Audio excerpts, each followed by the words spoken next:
Namassarvebhyaha sarvesham hardam swagatam. We'll start the class with chanting the Kana Slokas.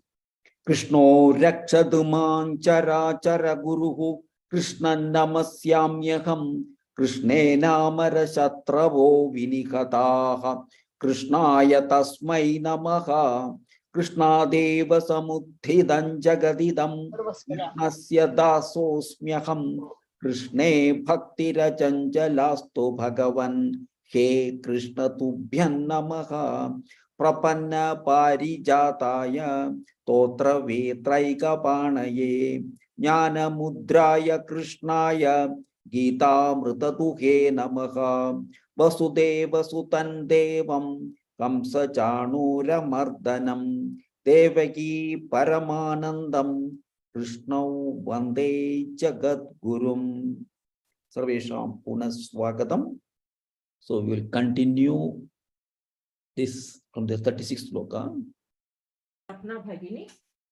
Dyutan chalayatam Dyutan chalayatam Dyutan chalayatam Tejas tejasvinamaham Tejas tejasvinamaham Tejas tejasvinamaham Jayosmi vyavasayosmi Jayosmi vyavasayosmi Jayosmi vyavasayosmi. Here you can have a dyutvam here. Jayosmi vyavasayosmi Jayosmi vyavasayosmi Jayosmi vyavasayosmi. Sattvam sattvavatamaham Sattvam sattvavatamaham Sattvam sattvavatamaham. Uttam. So here I am the gambling of the fraudulent. So dyutam is called is gambling, and chalayatam means fraudulent people.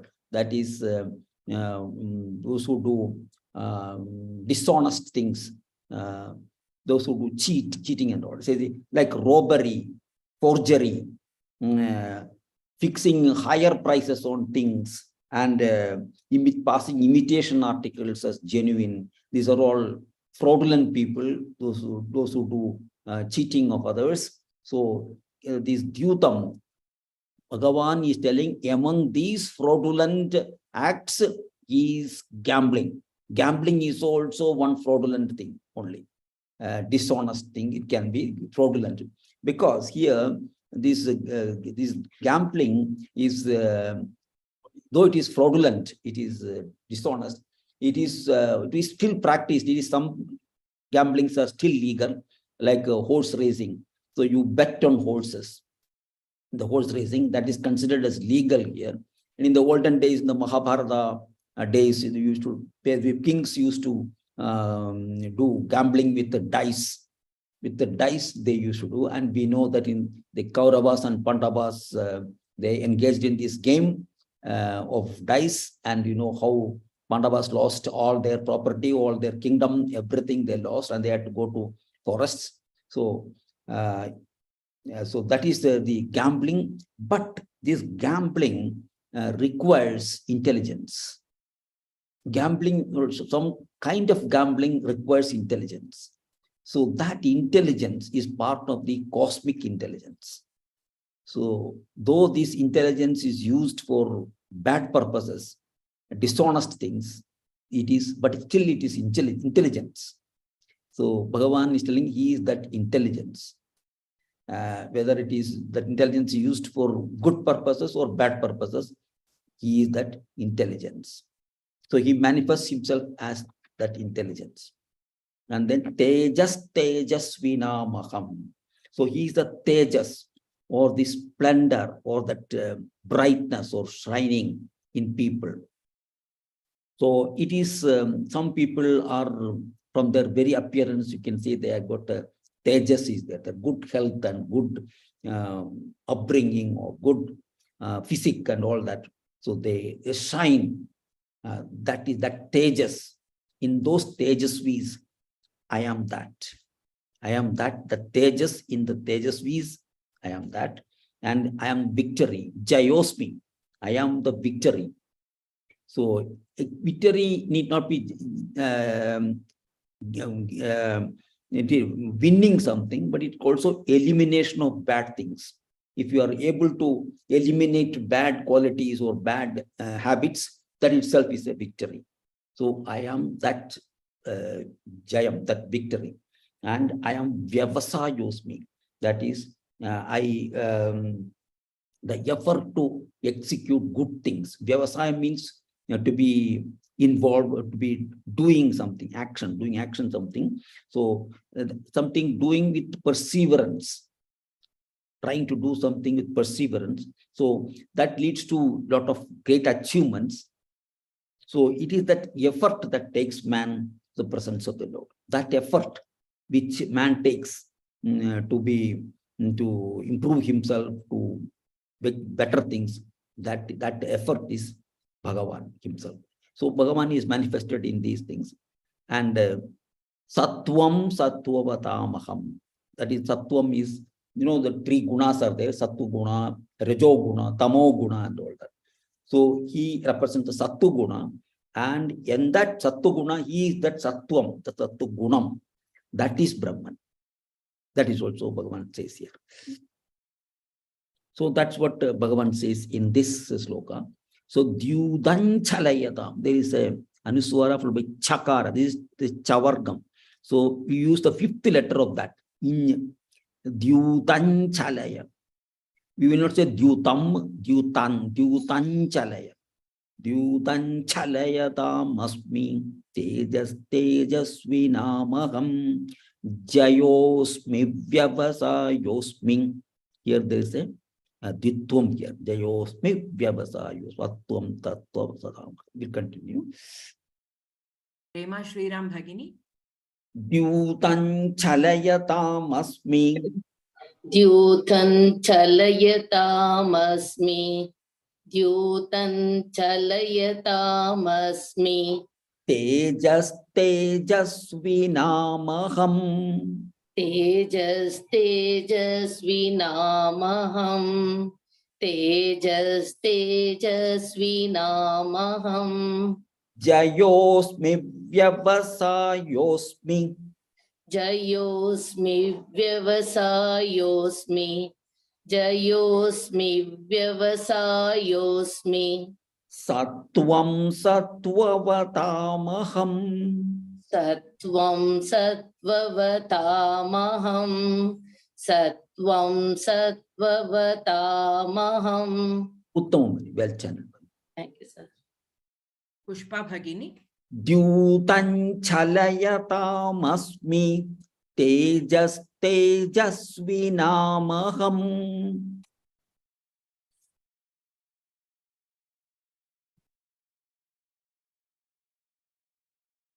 Pushpa Bhagini. Yes, Bhagini. Dyutan Chalayatam Tejasvinamaham. Dyutan Chalayatam Tejasvinamaham. Jayosmi Vyavasayosmi Sattvam Sattvatamaham. Jayosmi Vyavasayosmi Sattvam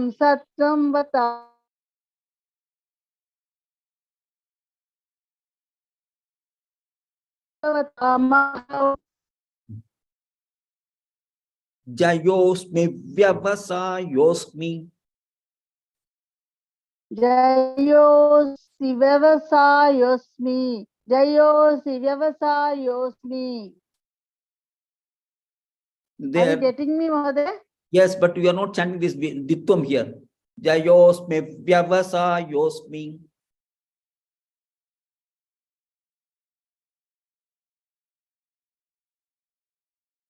Net issue maybe. Lakshmi Kiran Bhagini. Vyavasayosmi. Sattvam Sattvatamaham.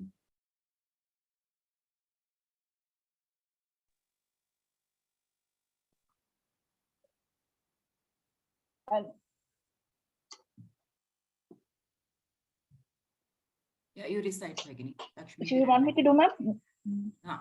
Jyotan chalayatamasmi tejasvinamaham jayosmi vyavasayosmi sattvam sattvatamaham. Uttama, well said. Varalakshmi Ramesh Bhagini. Yutan chalayatam asmi tejasvinamaham jayosmi vyavasayosmi sattvam sattvatamaham. Tyudan chalayato masmi. Yudan chalayata masmi. Tejas tejas vinamaham. Tyudan chalayata masmi. Tejas tejas vinamaham. Jayosmi vyavas. The Jayosmi Vyavasayosmi. Jayosmi vyavasayosmi. Sattvam sattvatamaham. Jayosmi vyavasayosmi. Sattvam sattvatamaham. We said there is a ditvam here. Jayosmi vyavasayosmi sattvam sattvatamaham.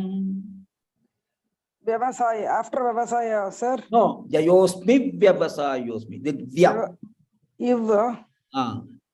Jayosmi vyavasayosmi. Sattvam sattvatamaham. Jayosmi vyavasayosmi. Sattvam sattvatamaham. Thank you, sir. Hema Bhagini. Sloka. द्यूतं छलयतामस्मि तेजस्तेजस्विनामहं जयोऽस्मि व्यवसायोऽस्मि सत्वं सत्त्ववतामहम्. Uttama, well chanted. Dhanyavad. Anasuya Bhagini.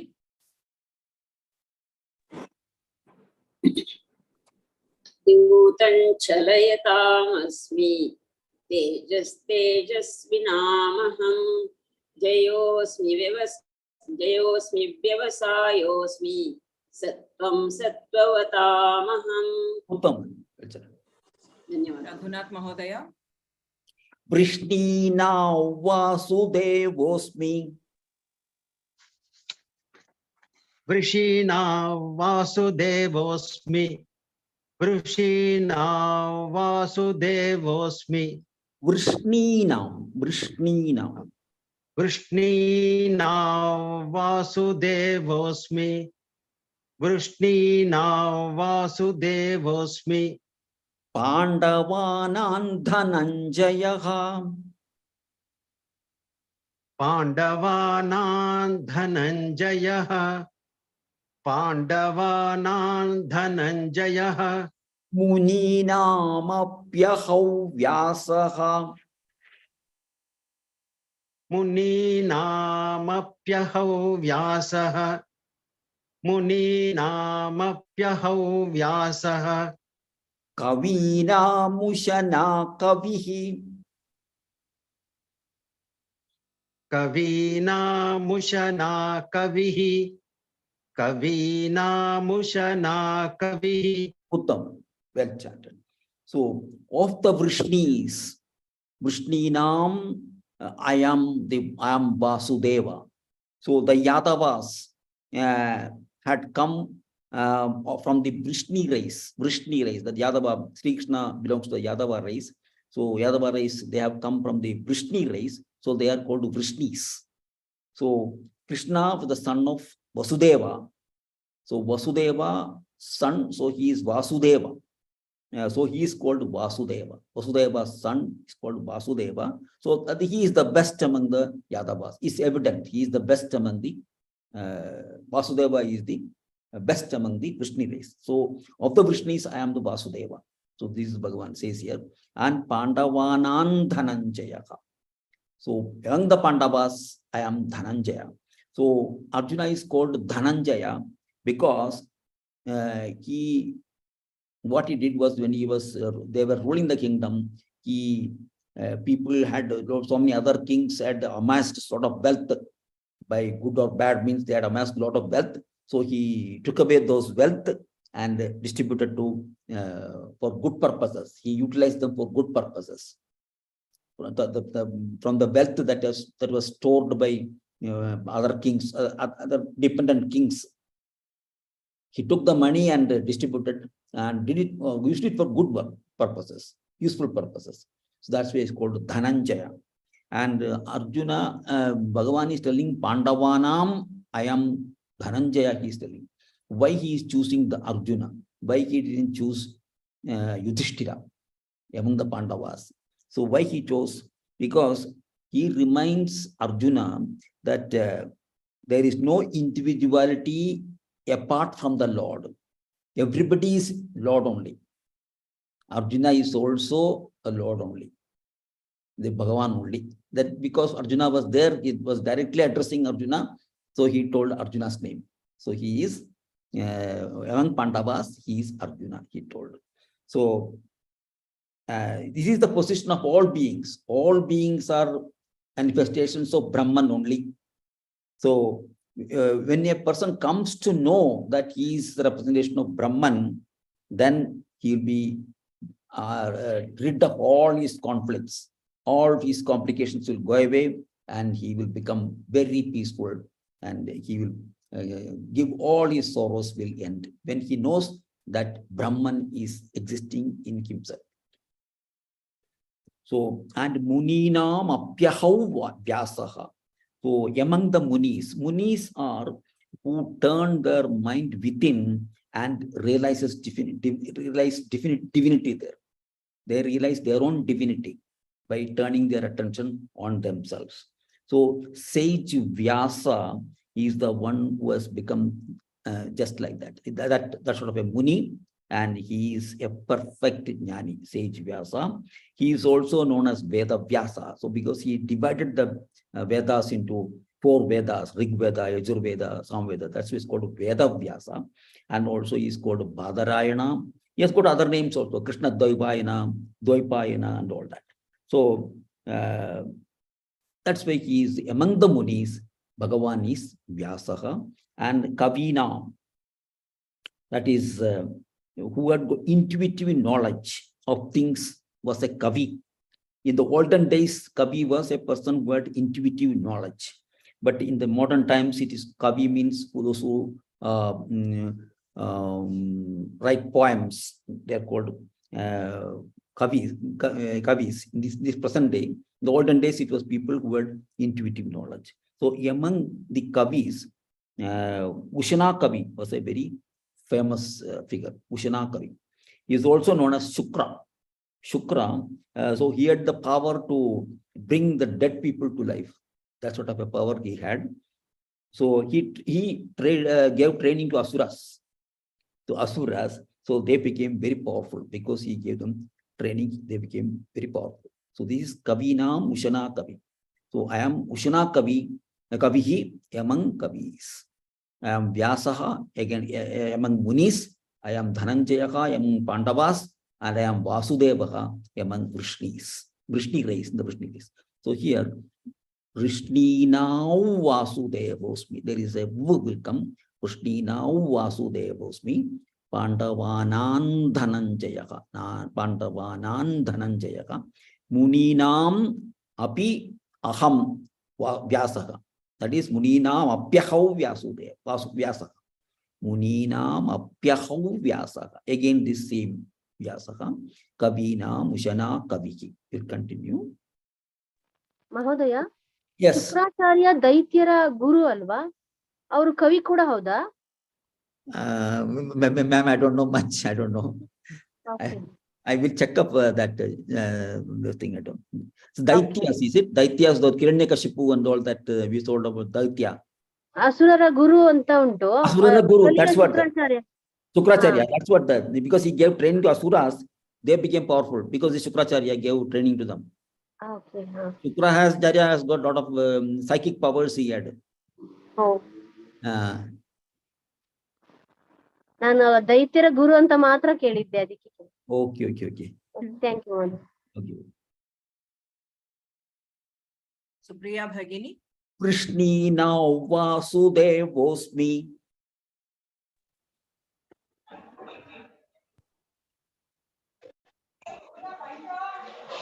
Rushnina Vasudevasmi. Rushmina Vasudevasmi. Vasudevosmi. Vasudevosmi.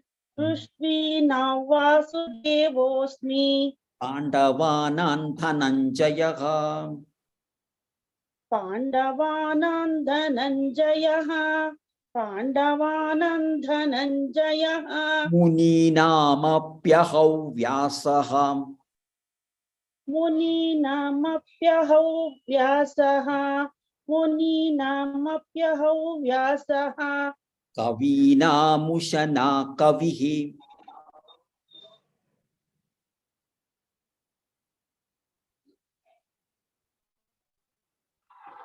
Kavinamushana Kavihi. Kavinamushana Kavihi. Uttamani. Padma Bhagini. धन्यवाद.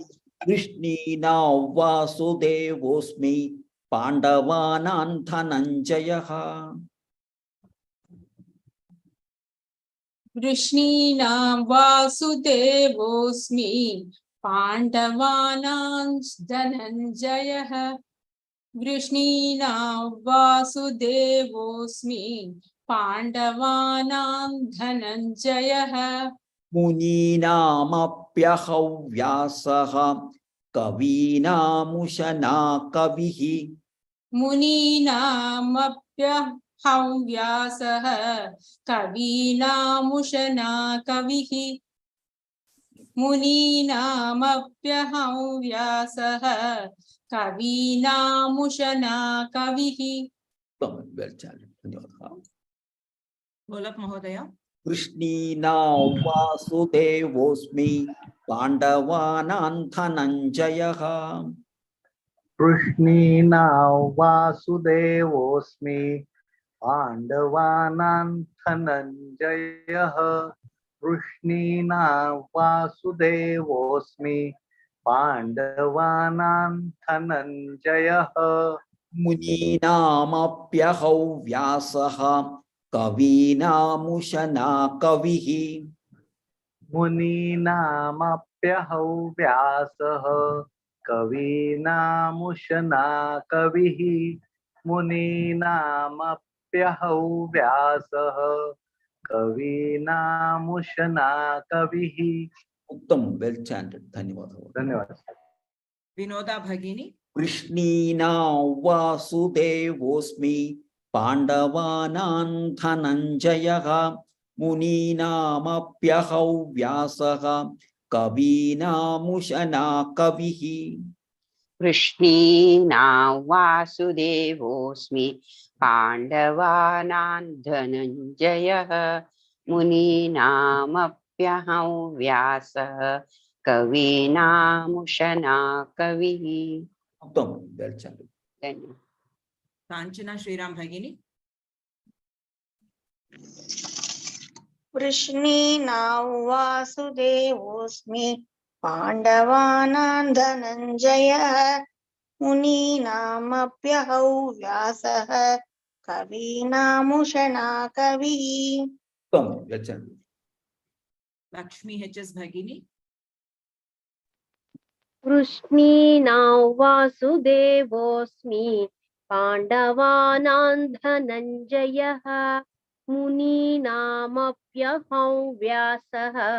Kavinamushana Kavihi. Uttam, well chanted. Padma Jagan Bhagini. Dando Damayatam-asmi. दण्डोतदमयतामस्मि दण्डोतमयतामस्मि Nitirasmi Jigishatam.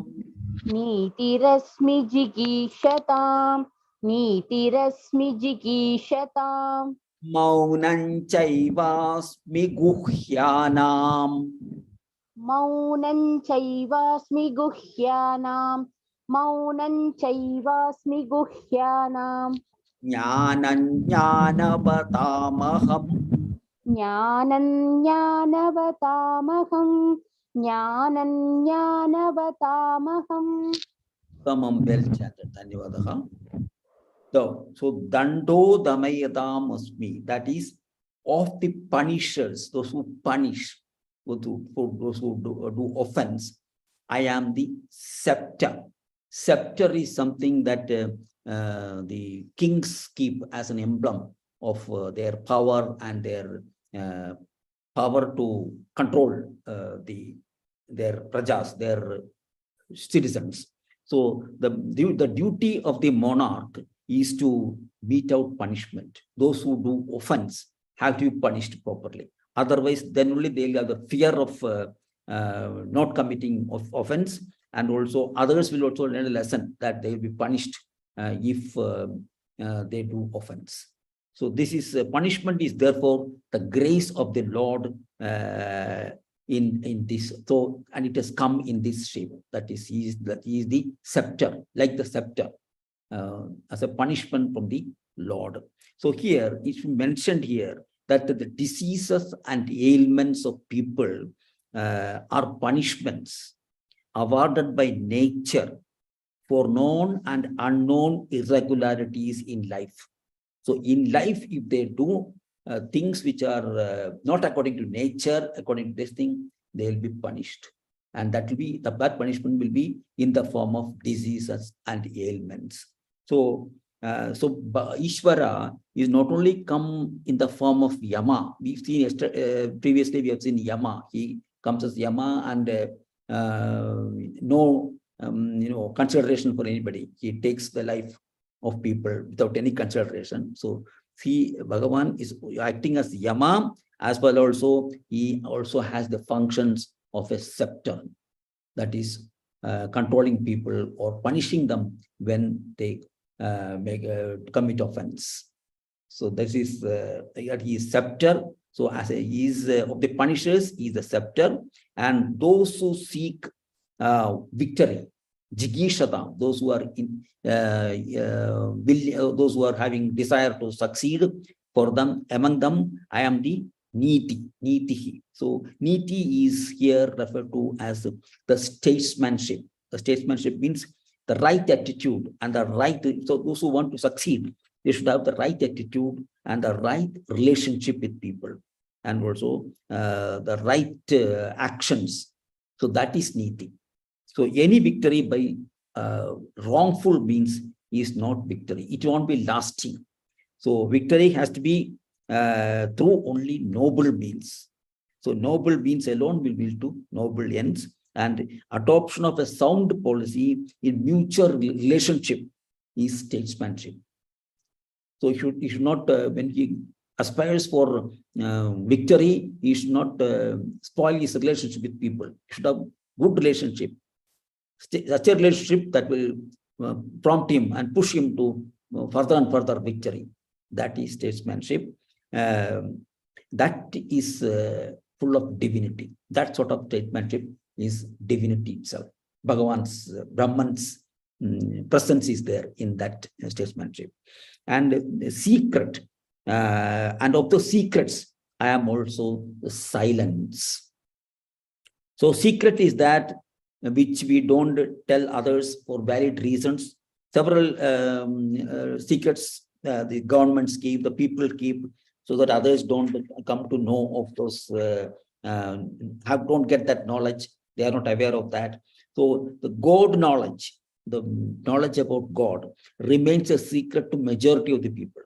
And many people who have God knowledge, who have realized, they don't inform others, communicate with others, not because they don't want to do it, but because that science of God knowledge is open only to those who are pure in heart, and who have a thirst for that knowledge. Only to them this knowledge will be imparted. It will not be given to everybody. It will be given to those who are in need of, who are in search of that knowledge.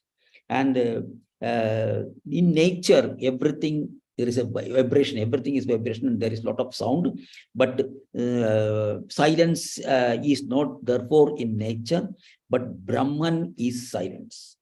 Brahman is motionless, and no vibration takes place in Brahman. So silence and Brahman are one and the same. So I am telling of the secrets, I am also silence. So to the knowers of Brahman, nothing is more important than Brahman. So to the ignorant, nothing is more secret and hidden than Brahman. To ignorant people, they don't know about Brahman.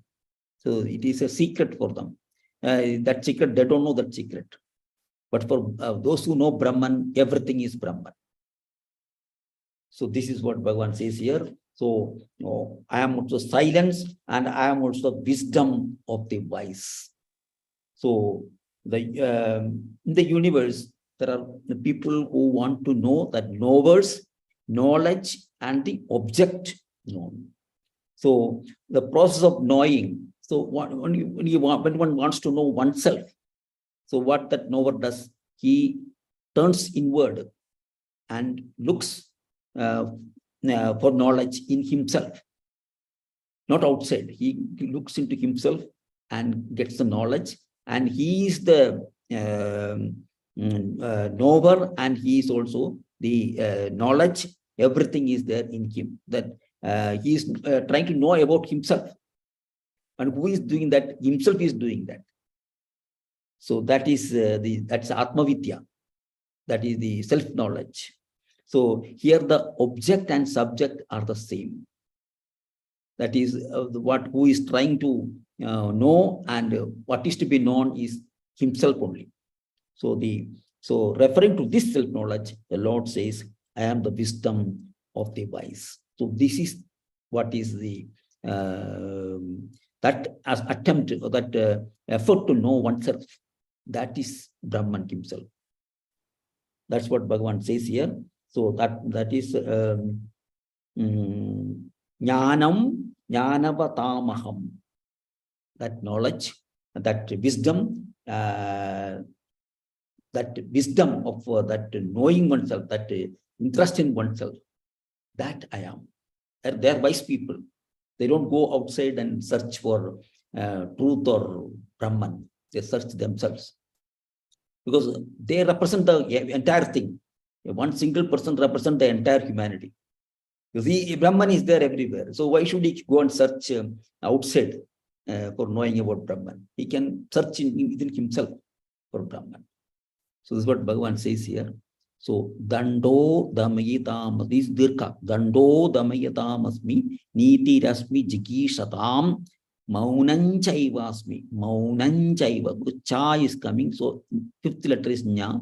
Maunanchaivasmi gukhyanam, jnananyanavatamakham. This is here, this jakara. So that's why this fifth letter nya has come. Here also same thing. So cha is come, so here ja has come. So jnanavatamaham. We'll continue. Kalavati Bhagini. Dando damayatam Dando damayatam Dando damayatam Nidirasmi jigishatam. Nidirasmi jigishatam. Nidirasmi jigishatam. Maunanchaivasmi guhyanam. Maunam chaivasmi guhyanam. Maunam chaivasmi guhyanam. Jnananyanavatamakham. Jnananyanavatamakham. Jnananyanavatamakham. Uttam. Dhanyavad. Lalita Bhagini. Dando damayatam nitirasmi jigishatam. दंडो दमयदामस्मि नीतिरस्मि जिगीक्षताम् दंडो धमयतामस्मि नीतिरस्मि जिगीक्षताम्. Here the third dando damayatam. दंडो धमयदामस्मि Da only. Alpha. Dando damayatamasmi. Correct. Dando damayatamasmi. Nidirasmi jigikshatam. Maunam chaivasmi guhyanam jnanam jnanavatamaham.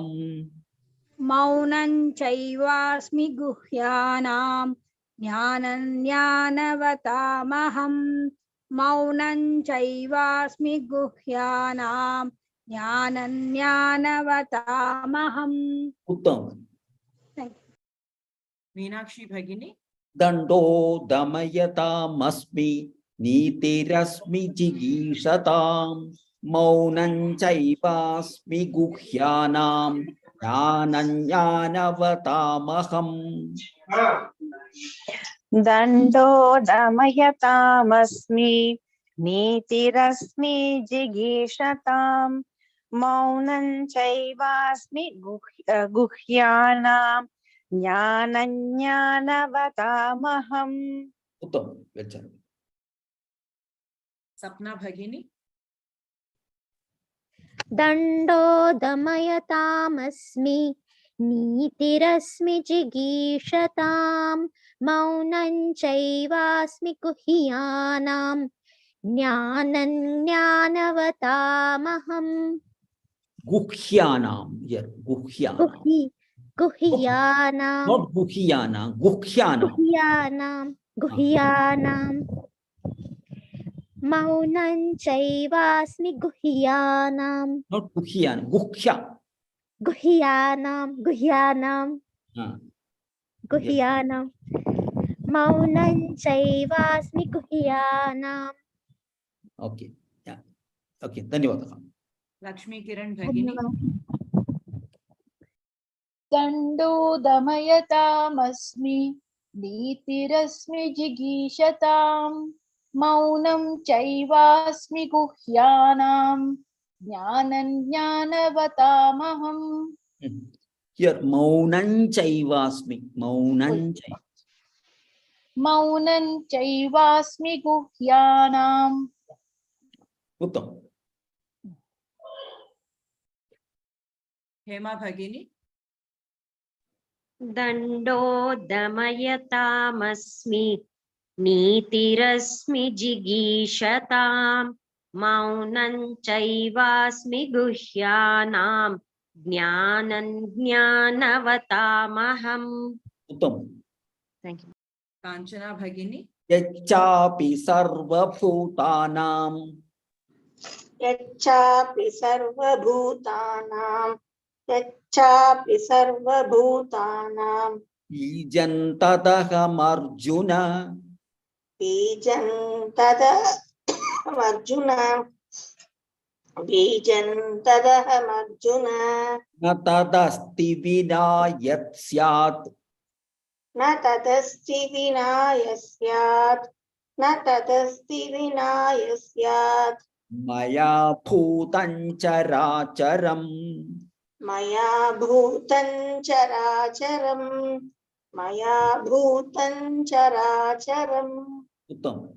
So here, whatever is the seed of all beings, yachapi, that is whatever may be the seeds of all beings, that I am, that all those seeds, that am I, or Arjuna. I am all those seeds of all beings. I am the seed of all beings. That's what Bhagavan. I am the seed of all beings. There is no being, whether moving or unmoving. Natadasti vina yatsyat maya bhutan characharam. Bhutan characharam. That is moving or unmoving, that can exist without me.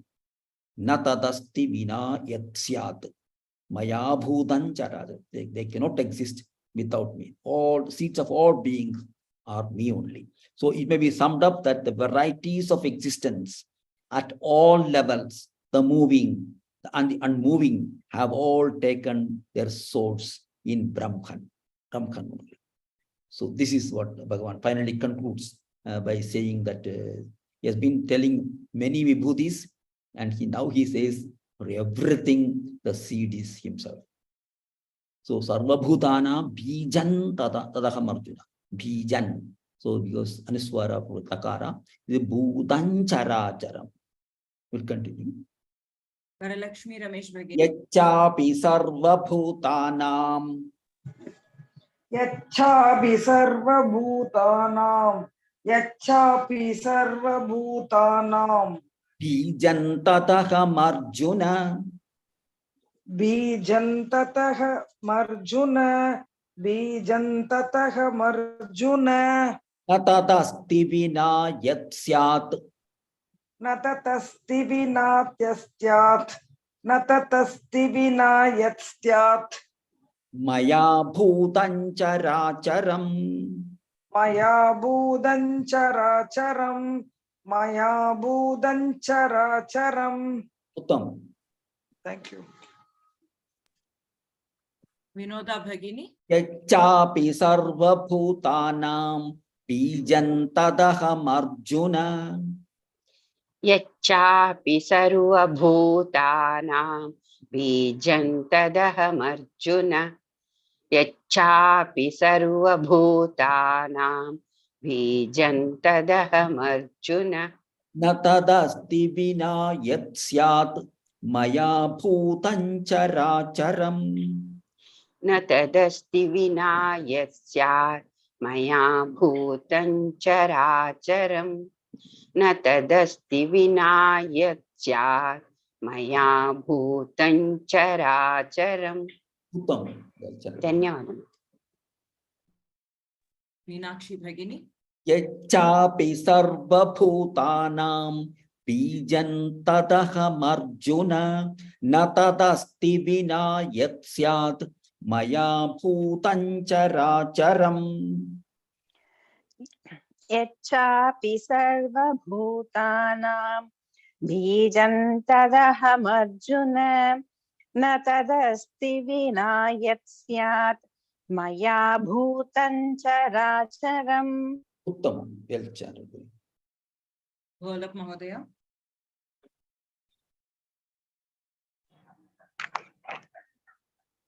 Yachapi sarvabhutanam bijam tadaham arjuna natadasti vinayat syat maya bhutan characharam. Uttamam.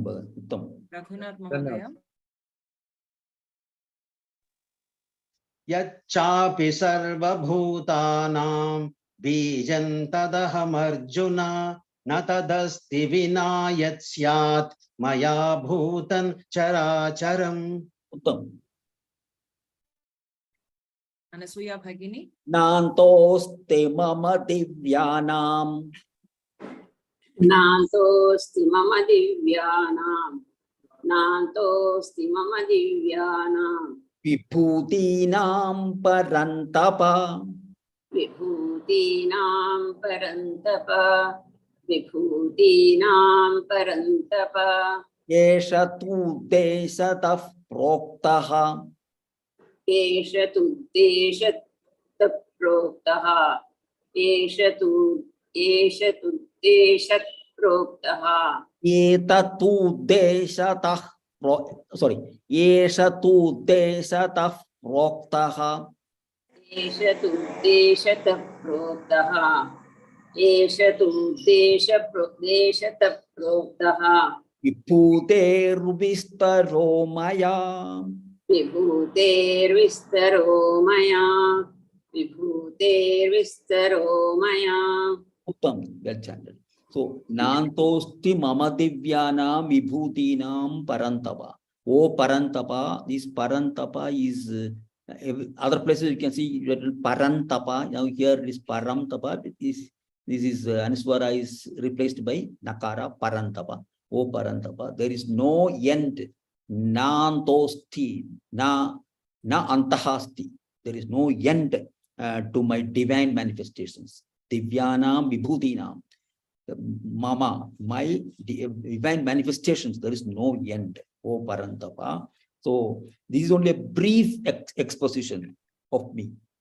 Only a very brief exposition I have given you of the extent of the glories, of my glories. From the very vast number of glories, I have given you a glimpse of that glory. So here, recognizing the divinity is in all is pointed out by the Lord. Recognizing the divinity in everything is pointed out by the Lord. The sadhaka or the devotee recognizes God alone everywhere as he pursues the spiritual path. So the act of seeking God evolves into seeing God. The act of seeking God evolves. It ends in seeing God. So like he says, it's not necessary that we should know all his infinitude, all the infinite manifestations. We need not know. Like if you want to see the purity or the sanctity of the Ganges river, you need not travel from the beginning of the Ganges river, Gangotri, to the end to the Ganga Sagar. We need not travel to know about Ganga. Know about Ganga, we need only just at any point, you just get into Ganges and feel its divinity. So divinity can be known in every anything. On anything we can find out divinity. So everything is divinity only.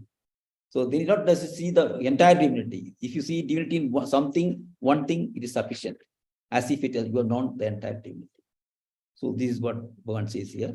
We'll continue. Nantosti mama divyana vibhutinam parantapa etatu deshatah proktaha. This is Upadmaniya tu deshatah proktaha vibhuter vistaro maya. We'll continue. Pushpa Bhagini. Nantoste mama divyanam. Nantosti mama divyanam. Nantosti mama divyanam. Vibhutinam parantapa. Vibhutinam parantapa. Vibhutinam parantapa. Esha tu deshatah proktaha. Esha tu deshatah proktaha. Esha tu deshatah proktaha. Vibhuter vistaro maya. Vibhuter vistaro maya. Vibhuter vistaro maya. Uttam, well channel. Dhanyawad. Prema Shriram Bhagini. Nantoste mama divyanam vibhutinam parantapa. Nantosti mama divyanam vibhutinam parantapa. Nantosti mama divyanam vibhutinam parantapa. Esha tu deshatah proktaha vibhuter vistaro maya. Esha tu deshatah proktaha vibhutir vistaro maya. Esha tu deshatah proktaha vibhutir vistaro maya. Uttam, well chanted. Dhanyawad. Lakshmi H.S. Bhagini. Nantoste mama divyanam vibhutinam parantapa. Esha tu deshatah proktaha vibhuter vistaro maya.